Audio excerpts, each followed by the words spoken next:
Хисултын ухааны доктор, дэд профессор, бригадын генерал сайн дуртаныг хүндэтгэн урьж байна. Эрхэм хүндэт хэлэлцэлд энэ төрөлцсөн ирсэн зочид төлөөлөгчид эрхэмсэл хатагтай ноён та бүхэндийн энэ өглөөний төмөн амгалан байлгаж эрүүлийн халзарал хамгийн сайхан хүнийг хүсэн өрөөж мэдчилье. Өнөөдөр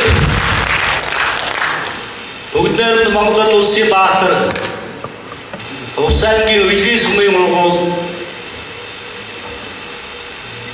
эцсийн гаваны 100 жил Өвсөн өдрөд үүсэн байгуулсны 50 жилийн маягт давхцсан ийм сайхан өдөр бид бас Улаанбаатар одоо сүрэлцэн ирж эрдэм шилжгээний хурал хийхээр ингэж зорж ирсэн байна.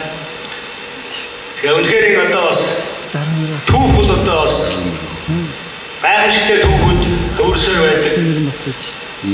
Монгол улсын хэлчин 15 баатар байдаг. Түүний одоо нэг баатар нь одоо өнөөдөр 100 жилийнхээ түүхийг одоо хуваалцаар ингээд энэ төрөлцсөн ирсэн байна. Энд бас эрхэм баатрын маань төрөл төрөсөл та бүхэнд сайхан бүнийг хүсье.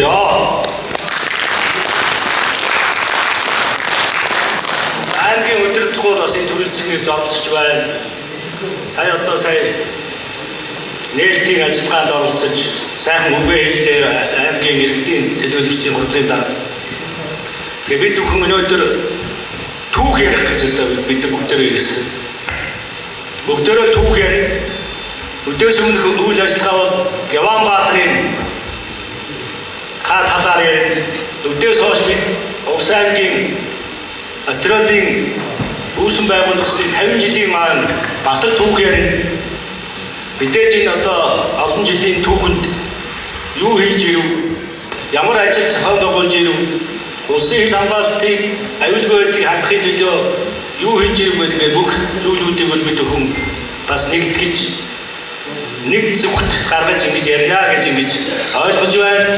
Ингээд одоо та бүхэнд үгээд авчлаа. Тэгээ та бүхэнд бүгд нь эрүүл ад жаргал хамгийн сайхан хүнийг хүсээрэй. Баярлалаа. Ад жаргал эрүүл сайхан хүнийг хүсээрэй.